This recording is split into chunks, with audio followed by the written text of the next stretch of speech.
Avui ens centrem en infants o adolescents amb conductes agressives. Alguns experts ens intentaran explicar quines són les raons d'aquesta violència, si hi ha forma de prevenir-la i, sobretot, què fer en cas que la detectem en els nostres fills o filles. Anirem fins a una escola que treballa la mediació entre iguals. També coneixerem Raíces, una associació que es dedica a tractar famílies en situació de violència filioparental. I sabrem què és Mugendo, una art marcial molt indicada per canalitzar l'energia. Comencem.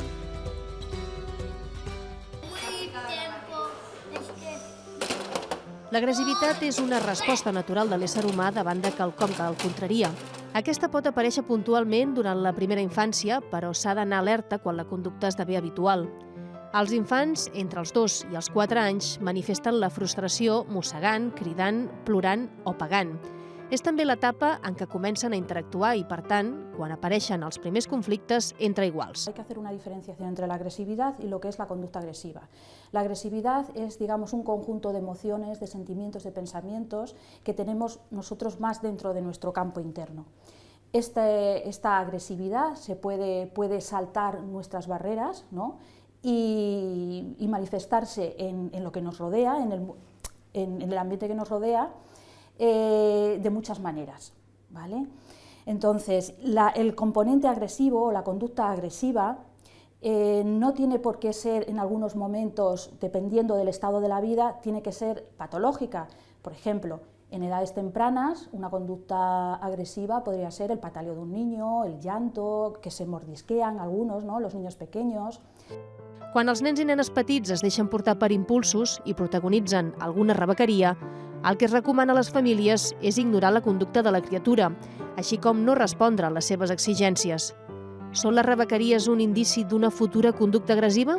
Cuando el paciente tiene ya historia previa de conductas agresivas desde pequeñito, ¿no? Esto quizás es uno de los peores factores pronósticos, porque cuando aparecen centrado en lo que es la adolescencia, en muchos casos, cuando entran ya en la etapa más adulta, desaparecen.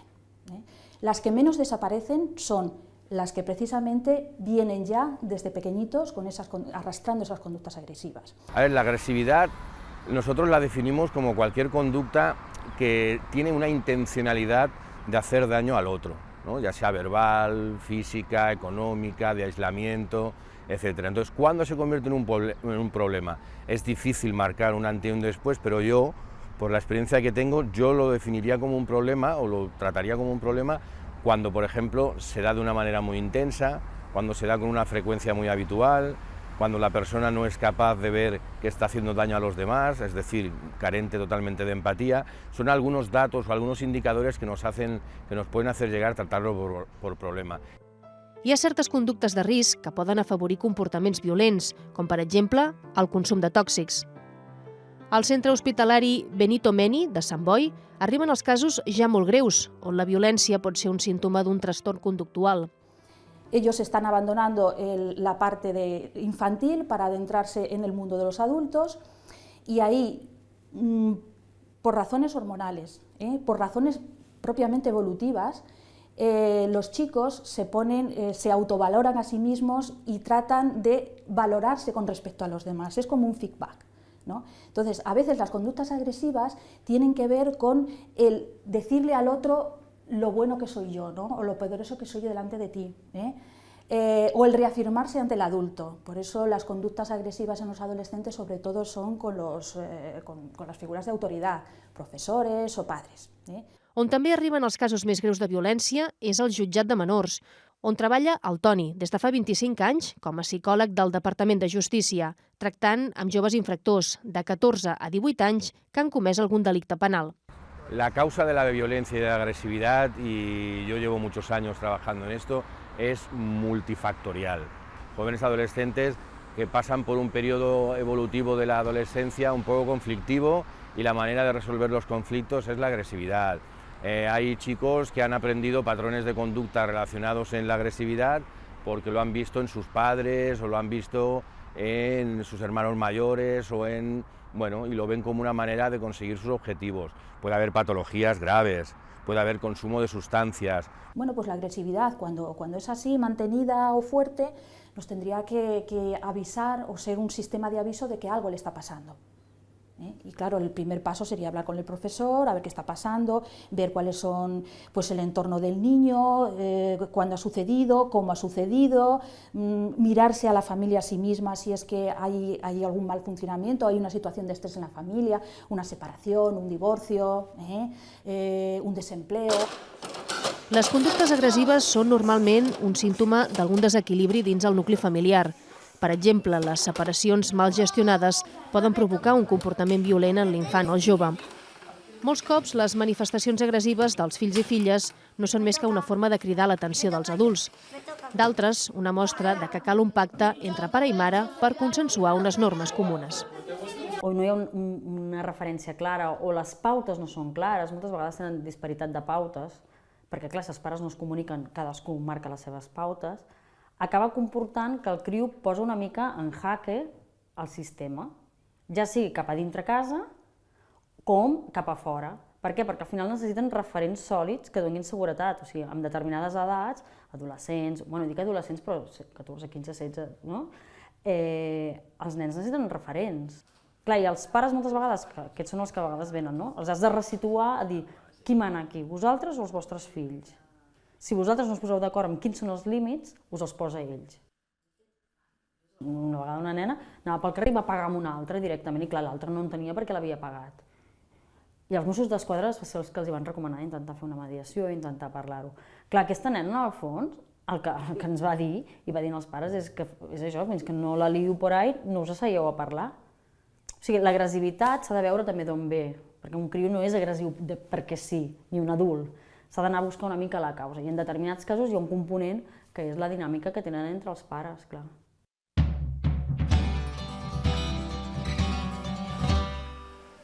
El treball que es fa des de les escoles i els instituts és fonamental, ja que és on els joves aprenen a relacionar-se entre si i també amb l'autoritat, que representen els professors.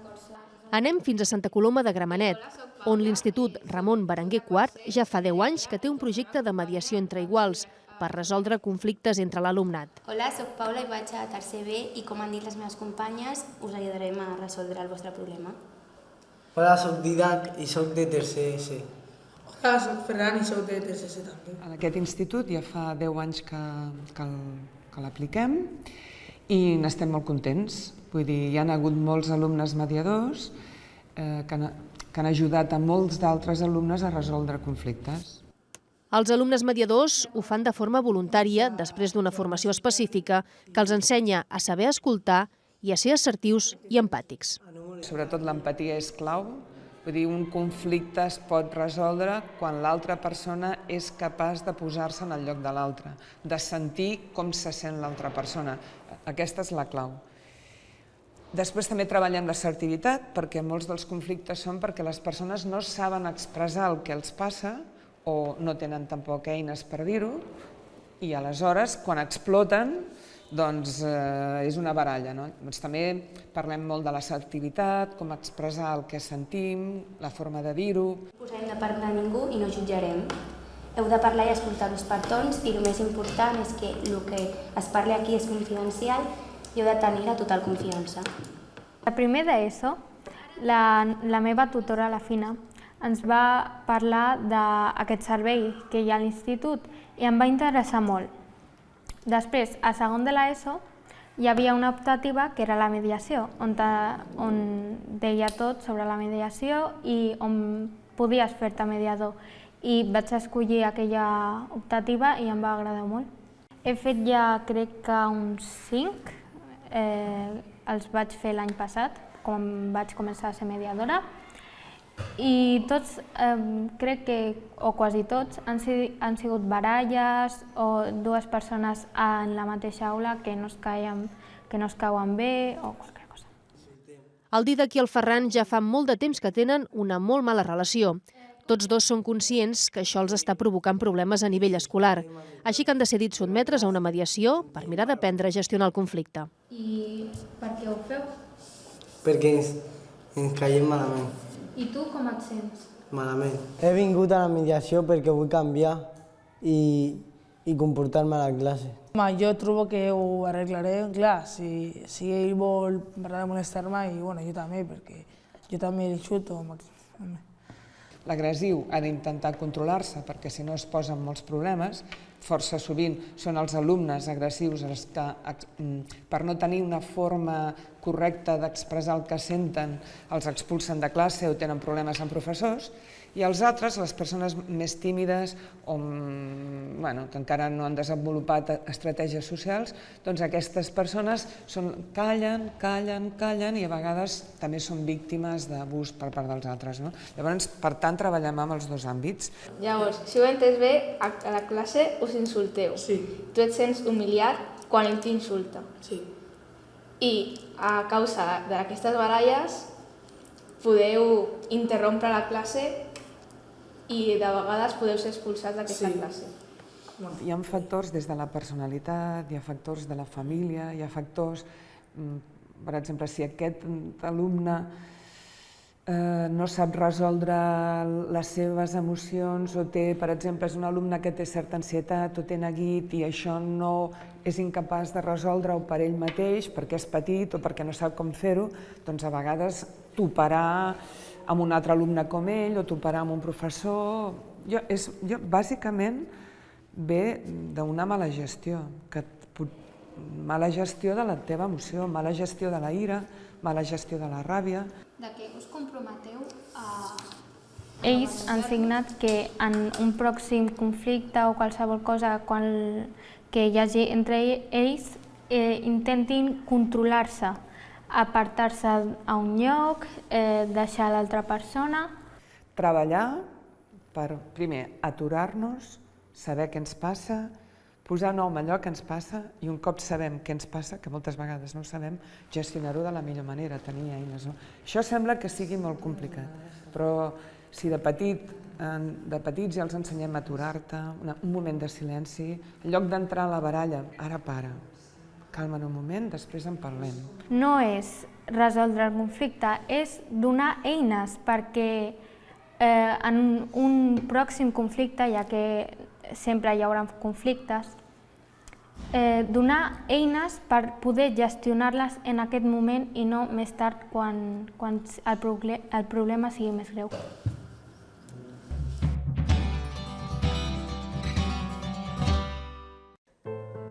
Una de les modalitats de violència protagonitzada per menors, que està pujant molt les estadístiques, és l'anomenada filioparental, dels fills cap als pares.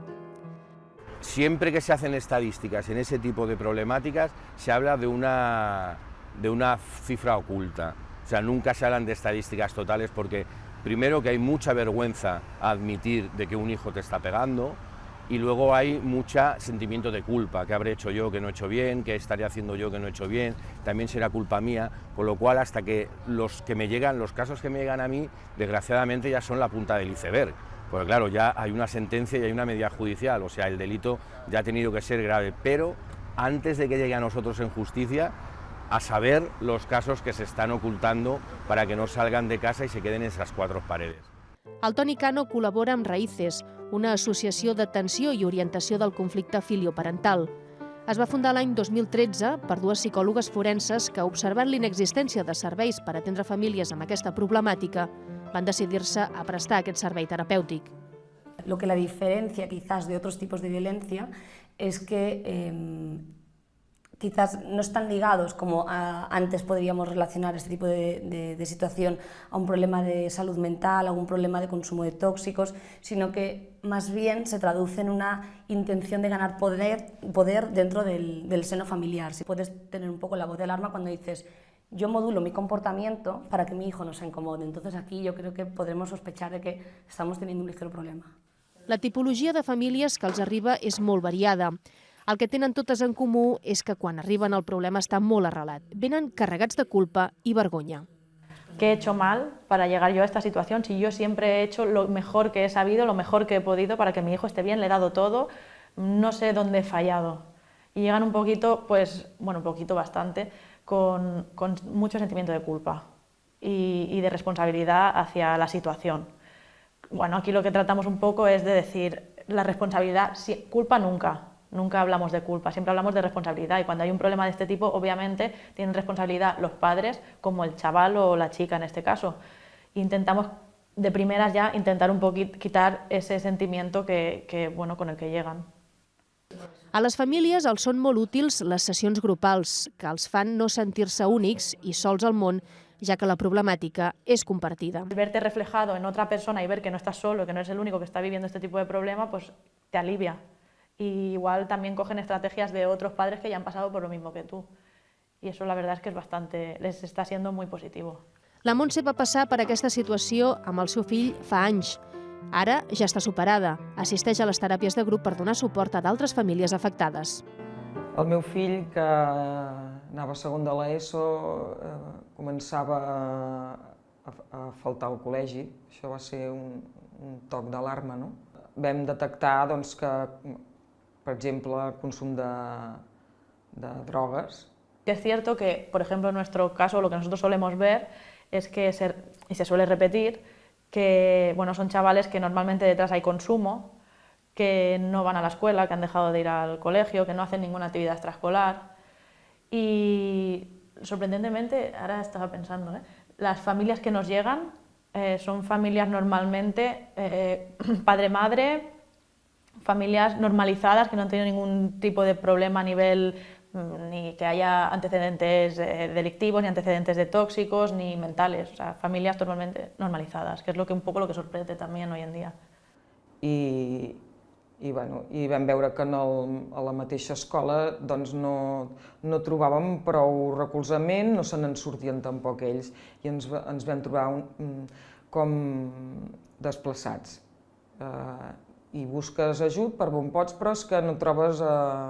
Bàsicament se surt dels marges dels psicòlegs normals que puguis trobar. Ens va costar molt, vam pensar molt, vam fer de tot abans, però va haver-hi un punt que vam fer denúncia. Perquè, clar, llavors ja és que la vida a casa, l'ambient familiar s'estava trencant, no hi havia harmonia a casa, no hi havia harmonia a la feina, estaves anguniós a totes hores. Denúncia rere denúncia, finalment la Montse i el seu marit van decidir internar el seu fill en un centre de menors. És a partir d'allà quan comencen a sentir-se acompanyats per professionals que s'encarreguen del seu cas. Quan llavors el nostre cas va passar a mans dels tècnics, del psicòleg i dels educadors, doncs fil a l'agulla, no? Les famílies, abans de demanar ajut, passen per una fase de negació per justificar el comportament del fill o de la filla, fins que arriben a normalitzar la situació. En moments que a vegades estàs com cego i a casa teva te n'has de donar compte. El primer de tot t'has de donar compte. Coi, què passa? Aquest pas també costa una mica, perquè és com un dia a dia i es va fent com una actitud molt normal, que el teu fill et tira una espanteta, ara... I, escolta, perdona, que això passa aquí, però no passa a la casa d'aquí al costat, vull dir, no és normal. I a partir d'aquí, doncs, buscar ajuda, però ràpid. I tranquil·litzar-se. I molta paciència, que això va per temps, y molt carinyo. Yo creo que ellos han de entender por qué han sido agresivos, no solamente hay que etiquetarlos, sino también hay que trabajar con ellos el por qué, hay que darles estrategias alternativas a la violencia, hay que trabajar con ellos en empatía, hay que trabajar con ellos los valores prosociales, hay que prevenir recaídas de conductas violentas. Yo creo, soy un ferviente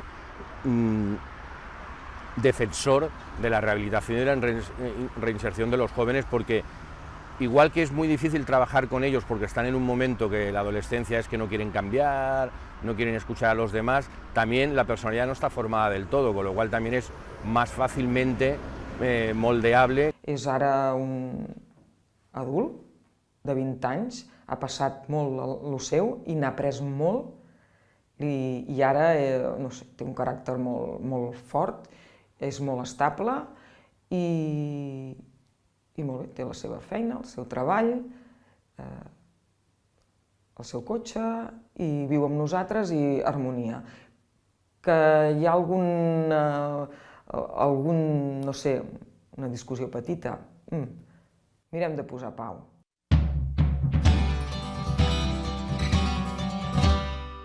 hem demanat als nostres experts alguns consells per prevenir futurs comportaments violents en els fills. O sea, se pueden hacer estrategias como mínimo a nivel preventivo y a nivel de intervención.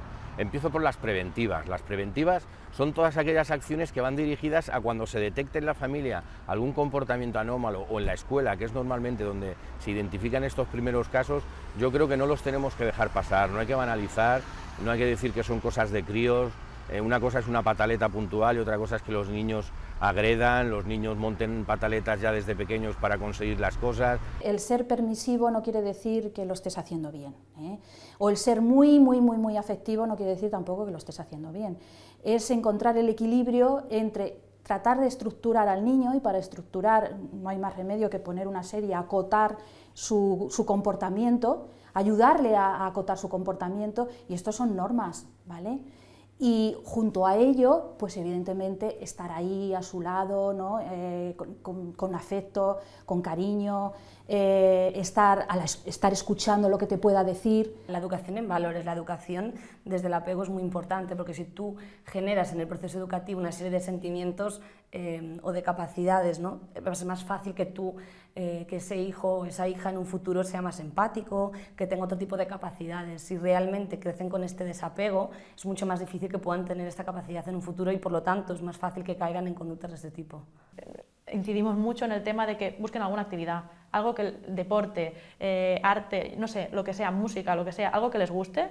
El deporte, pues el deporte no deja de ser una herramienta perfecta y divertida para canalizar toda esa fuerza motora que a veces se exhibe, ¿no?, con la agresividad. Es otra buena manera de canalizarlo, aparte del montón de hormonas que se secretan con el deporte, ¿no?, que son endorfinas naturales y que van genial para la angustia.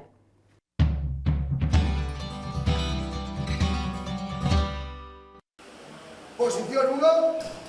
Ajudar-los a trobar activitats que els agradin és important perquè infants i adolescents mantinguin la ment i el cos ocupats. El Mugendo és un art marcial que treballa molt l'autocontrol, tant físic com mental. És per això que està especialment indicada per a persones que necessiten millorar la seva autoestima o que no saben gestionar les seves emocions. A Espanya hi ha 30 centres que imparteixen aquest art marcial, que ha evolucionat fins ara, adaptant-se a les noves necessitats educatives, com l'assetjament escolar o l'agressivitat dels infants. Porque en el sistema de Mugendo para niños, a través de la agenda de seguimiento, hemos desarrollado con las psicólogas dentro del centro, primero, nuestras habilidades que trabajamos en el tatami: psicomotricidad, coordinación, encuentro en el espacio, equilibrio, fuerza, desarrollo, lateralidad. Entonces, esa serie de pautas son las que esos niños necesitan en esos momentos, más luego una serie de seguimientos personales, tanto en casa como en la familia, como en el colegio. Toda esta serie de pautas juntas dentro del tatami y fuera son los que hacen que el niño pueda evolucionar y mejorar. Bueno, bàsicament la meva funció dins de Mugendo és una mica fer d'intermediària entre els pares, no?, que venen aquí i que porten un fill que té algun tipus de dificultat, o simplement venen a portar un fill a fer arts marcials, i l'instructor. No? I juntament fem un treball, perquè jo soc la persona que m'interesso pel nen, que pregunto als pares com és, m'expliquen ells una miqueta què és el que funciona, què és el que no funciona una mica dins de casa, a l'escola. Bueno, els pares han de fer una petita valoració de com va la setmana amb el nen, i com podeu veure es divideix entre petits àmbits, la casa, el col·le, amb la família, i llavors els pares fan aquesta valoració, si a casa s'ha portat bé o si ha anat millor. Lo primero, por supuesto, es trabajar conjuntamente con la psicóloga del centro, en este caso, primero porque cada niño es diferente y necesitamos saber, sobre todo vía comunicación, de dónde puede venir esta agresividad. ¿Vale? A partir de aquí trabajamos con un informe primero psicológico de la compañera que está trabajando en la escuela, y a partir de aquí empezamos a trabajar una serie de dinámicas. Vamos a intentar explicarle a ese niño por qué hace las cosas y de qué forma las hace y cuál es el objetivo por el que las hace. A través de las pautas le vamos a decir lo que hace bien y lo que hace mal. Le vamos a demostrar que cuando hace las cosas bien va a tener una recompensa, un premio, y cuando las hace mal, pues por supuesto no lo va a tener. Es evidente que en la educación de un hijo nosotros no simplemente ayudamos o reforzamos lo que los padres quieren conseguir con su hijo, pero evidentemente la educación de un hijo depende principalmente de la familia. La familia tiene que estar involucrada un 100% dentro de nuestro centro, de nuestra agenda, del seguimiento, porque si no es imposible, ¿vale? Si nosotros dentro de nuestro centro no somos una parca niños, ¿vale? Nosotros queremos que haya una implicación, una vinculación de las familias con nosotros y nosotros con ellas, por supuesto, para que haya un desarrollo, una evolución y conseguir los objetivos que nos proponemos.